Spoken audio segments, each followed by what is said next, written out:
नमस्कार बालमित्रांनो, आज आपण पाहणार आहोत पाठ 20वा आपले समूह जीवन, पान क्रमांक 119. सांगा पाहू. तुम्हाला दोन चित्र दिसत आहेत.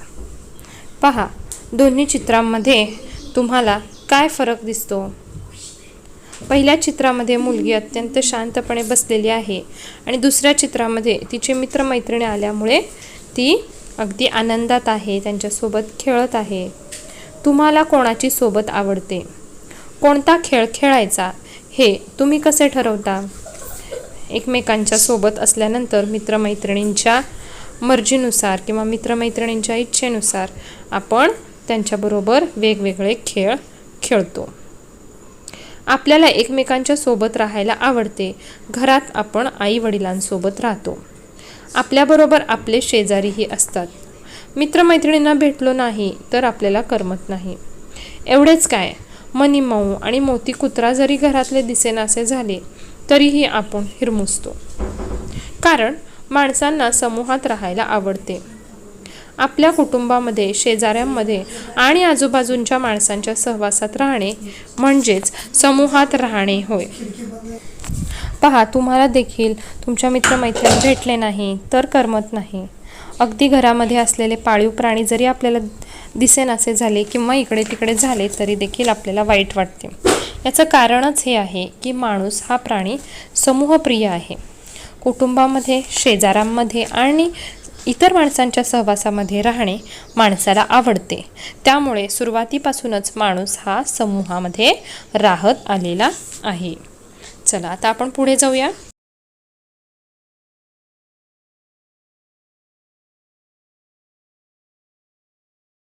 मध्ये तुम्हाला काय दिसते ते पहा. मुला मुलींच्या गटामध्ये बोलणारी एक मोठी मुलगी आहे. दुसऱ्या चित्रामध्ये काही मुली हातात हात घालून वर्तुळाकार उभी आहेत आणि तिसऱ्या चित्रामध्ये सायकलवरून पडलेल्या मुलाला काही जण मदत करत आहेत, हे आपल्याला दिसत आहे. परस्परावलंबी समूह जीवन. समूह जीवनाची गरज आपल्या सर्वांनाच आहे. आपल्या आजूबाजूला मित्रमैत्रिणी व इतर लोक नसतील तर आपण कोणाशी बोलणार? आपल्याला आनंद झाला तरी देखील आपण इतरांना सांगतो किंवा आपल्याला अडीअडचणी आल्या तरी देखील आपण इतरांना सांगतो. समूहामध्ये आपल्याला सोबत मिळते. सोबतीमुळे आपल्याला सुरक्षित वाटते. आपण एकमेकांना मदत करू शकतो. एकमेकांना मदत करणे म्हणजे सहकार्य. समूहात राहिल्याने आपल्याला इतरांची मदत होते. परस्पर सहकार्य हा समूह जीवनाचा सर्वात मोठा फायदा आहे. असे सहकार्य निर्माण होण्यासाठी नियमांची आवश्यकता असते. जरा डोके चालवा. शेतकरी नसतील तर काय होईल? पहा, शेतकरी नसतील तर शेतं पिकणार नाहीत किंवा शेतामध्ये कोणी कष्ट करणार नाही, पीक येणार नाही आणि आपल्याला धान्य मिळणार नाही. शाळा नसेल तर काय होईल? शाळा नसेल तर आपल्याला शिक्षण मिळणार नाही आणि आपली प्रगती होणार नाही, आपल्याला शिस्त लागणार नाही. शाळा नसल्यास आपला अभ्यास होणार नाही. किती गोष्टी घडतील. दवाखाना नसेल तर आपल्या आरोग्याच्या सुविधा पूर्ण होऊ शकणार नाहीत. आपण जर आजारी पडलो तर आपल्याला जर दवाखानाच नसेल तर आपल्यावर उपचार कोण करणार? असे प्रश्न निर्माण होतील. कचऱ्याचे ढीग जर साठून राहिले तर काय होईल? कचऱ्याचे ढीग जर एकाच ठिकाणी साठून राहिले तर मात्र दुर्गंधी पसरेल आणि त्याच्यावरती डास होतील, जीवजंतू होतील आणि त्यामुळे घाणीचं साम्राज्य सर्वत्र पसरेल. आणि कचऱ्याचे ढीग जर तिथेच साठून राहिले तर गावामध्ये काय होईल? रोगराई पसरेल. पुढे जाऊया. जरा डोके चालवले. आता पुढे जाऊया. आपल्या दैनंदिन गरजा या समूहामुळे पूर्ण होतात. समूहामध्ये शिक्षण, आरोग्यसेवा पुरवण्याच्या सोयी निर्माण करता येतात. गरजा भागवण्यासाठी वस्तू तयार कराव्या लागतात. त्याला आपण वस्तूंचे उत्पादन असे म्हणतो. त्या वस्तू आपल्यापर्यंत आणून पोहोचवणे याला सेवा म्हणतात. पहा, उत्पादन म्हणजे काय आणि सेवा म्हणजे काय? उत्पादन म्हणजे कोणत्याही वस्तूंचे उत्पन्न घेणे किंवा त्या वस्तू उत्पन्न करणे आणि त्या वस्तू आपल्यापर्यंत आणून पोहोचवणे याला सेवा म्हणतात. गरजा पूर्ण होण्यासाठी उत्पादन आणि सेवा दोन्ही आवश्यक असतात. त्या अनेकांच्या सहभागांमधून मिळतात. एकच व्यक्ती सर्व वस्तूंचे उत्पादन करू शकत नाही आणि सर्व प्रकारच्या सेवाही देऊ शकत नाही. त्यामुळे आपले समूह जीवन हे परस्परावलंबी असते. समूह जीवनासाठी असलेले नियम. पहा, इथे खो खो खेळणाऱ्या काही मुली तुम्हाला दिसत आहेत. तुम्ही देखील तुमच्या शाळेमध्ये खो खो खेळत असाल तर प्रत्येक खेळासाठी काहीतरी नियम असतात. तसेच समूह जीवन नियमित चालण्यासाठी नियमांची गरज असते. आपण आपापसात अनेक व्यवहार करतो. ते व्यवहार नीट होण्यासाठी आपल्याला काही बंधने पाळावी लागतात. त्यांना नियम म्हणतात. नियम पाळल्याने समूह जीवनात शिस्त येते. खेळाला नियम का असतात? नियमानुसार का खेळायचे? सांघिक खेळामध्ये सर्वात महत्त्वाची गोष्ट कोणती? मुलांनो, कोणताही खेळ खेळण्यापूर्वी खेळाचे नियम समजावून घेतले पाहिजेत. खेळाचे हे नियम सर्वांसाठी सारखे असतात. नियमांचे पालन सर्वच खेळाडूंनी करायचे असते.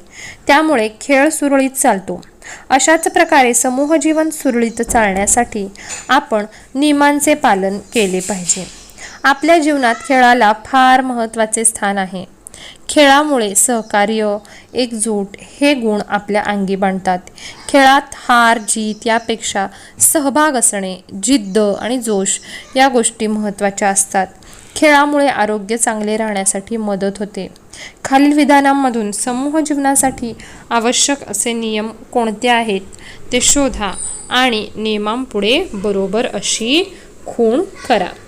चला तर आपण खालील विधान वाचूयात. वाक्य नीट लक्षात ठेवा. खेळामुळे सहकार्य, एकजूट हे गुण आपल्या अंगी बाणतात आणि खेळामध्ये हार जीत यापेक्षा सुद्धा खेळातील सहभाग, जिद्द आणि जोश या गोष्टी ह्या खूप महत्त्वाच्या आहेत. तर आता आपण खालील विधाने पाहू आणि समूह जीवनासाठी आवश्यक नियम कोणते त्याच्या पुढे आपण बरोबरची खूण करायची आहे. रांग तोडून बसमध्ये चढावे हे चुकीचं आहे. पांढऱ्या पट्ट्यांवरून रस्ता ओलांडावा. बघा, रस्त्यावर जे पांढरे पट्टे असतात त्याला आपण झेब्रा क्रॉसिंग म्हणतो. त्याच्यावरून रस्ता ओलांडावा हे बरोबर आहे. दुखापत झाल्यास लगेच प्राथमिक आरोग्य केंद्रात जावे. बरोबर. गळणाऱ्या नळांची ग्रामपंचायत किंवा तेथील स्थानिक शासनाला माहिती द्यावी. बरोबर. तिकीट न काढता प्रवास करू नये हे सुद्धा बरोबर आहे. तर तिकीट काढूनच प्रवास आपण करायचा आहे. तर जी विधानं योग्य आहेत किंवा बरोबर आहेत त्याच्या पुढे तुम्ही बरोबर अशी खूण करायची आहे. समूह जीवनामध्ये अशा प्रकारचे नियम आपण पाळले पाहिजे. पुढे जाऊया. काय करावे बरे? नियमांमुळे भांडण तंटे कमी होतात. भेदभावाची शक्यता कमी होते. तुम्हाला काय वाटते? तर हे बरोबर आहे. त्यामुळेच आपण नियम हे पाळले पाहिजे. हे नेहमी लक्षात ठेवा. एका सहाय्य करू, अवघे धरू सुपंथ. एकमेका आहे ते एकमेका सहाय्य करू, अवघे धरू सुपंथ असं संत तुकाराम महाराजांनी सांगितलेलं आहे. तर एकमेकांना जर आपण मदत केली तरच आपण सगळ्यांची, आपल्या सर्वांची सुधारणा होऊ शकते. तर आता ह्या पूर्ण पाठावरून आपले समूह जीवन, आता आपल्याला शाळेत सुद्धा हे समूह जीवन आपण हे नियम पाळतो. तर आपण यातून, या पाठामधून काय शिकलो हे आपण आता सगळे महत्त्वाचे मुद्दे पुन्हा पाहतोय. माणसांना समूहात राहायला आवडते. परस्पर सहकार्य हा समूह जीवनाचा सर्वात मोठा फायदा आहे. आपल्या दैनंदिन गरजा या समूहामुळे पूर्ण होतात. समूह जीवन नियमित चालण्यासाठी नियमांची गरज असते. खेळामुळे सहकार्य, एकजूट हे गुण आपल्या अंगी बाणतात. खेळामुळे आरोग्य चांगले राहते. पहा, हे जे सर्व महत्त्वाचे मुद्दे आहेत ते मुद्दे तुम्ही, आपण काय शिकलो हे सर्व मुद्दे तुम्ही तुमच्या वहीमध्ये लिहून घ्या. यानंतर पान नंबर 122 वरती जो स्वाध्याय आहे तो स्वाध्याय आपण पाहणार आहोत. आपले समूह जीवन पाठाचे स्वाध्याय आपण पाहूया. चला सुरुवात करूया.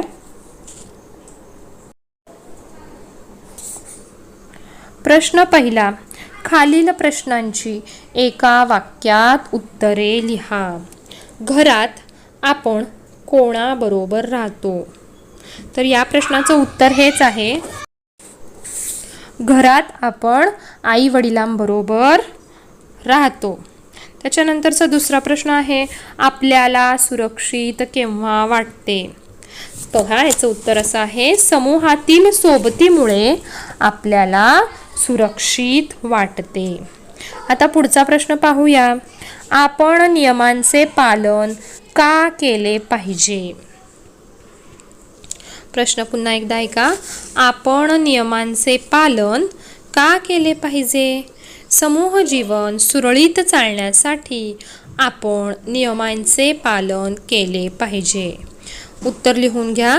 समूह जीवन सुरळीत चालण्यासाठी आपण नियमांचे पालन केले पाहिजे. चला, यानंतरचा प्रश्न आहे रिकाम्या जागी योग्य शब्द लिहा. त्यामध्ये पहिला आकडा आहे, माणसांना टिंब राहायला आवडते. माणसांना समूहात राहायला आवडते. दुसरा आकडा आहे, समूहात आपल्याला टिंब मिळते. समूहात आपल्याला सोबत मिळते. आपले समूह जीवन असे टिंब असते. आपले समूह जीवन असे परस्परावलंबी असते. आता ई आकडा आहे, अ व ब गटाच्या योग्य जोड्या लावा. एकमेकांना मदत करणे म्हणजे सहकार्य. समूह जीवन नियमित चालण्यासाठी नियमांची गरज असते आणि खेळाचे नियम सर्वांसाठी सारखेच असतात. तर अशा पद्धतीने आपण संपूर्ण पाठ समजून घेतलेला आहे. पाठावरील प्रश्नोत्तरे, स्वाध्याय याचा देखील सराव केलेला आहे. तर तुम्ही सर्वांनी हा व्हिडिओ पुन्हा पहा, समजून घ्या, पाठावरील प्रश्नोत्तरे सोडवा.